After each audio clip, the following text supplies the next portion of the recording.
Local authorities are gearing up for a special campaign lasting through March. Every year, law enforcement participate in the Drive Sober campaign, and this year is no different. Abigail Degler, she spoke with first responders about how difficult it can be to witness the results of an intoxicated driver.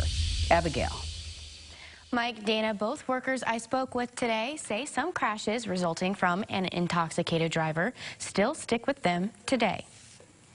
State Police Sergeant Matt Ames says when he thinks of all the impaired driving calls he's received, one in particular stands out.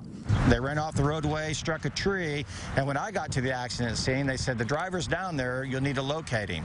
After that, Ames says he got to the car but couldn't find the driver anywhere on the ground. And when I looked up, there was an individual that was stuck in a tree in a fork because they had their sunroof open and it went flying up through the air. That's just a prime example where people, when they start consuming alcohol, they become overconfident in themselves and their abilities. Ames says there are many more stories like this that you never really forget in this line of work. He says March has an annual month-long increase in patrols for dangerous and impaired driving because two of the heaviest drinking events take place, St. Patrick's Day and the NCAA tournament.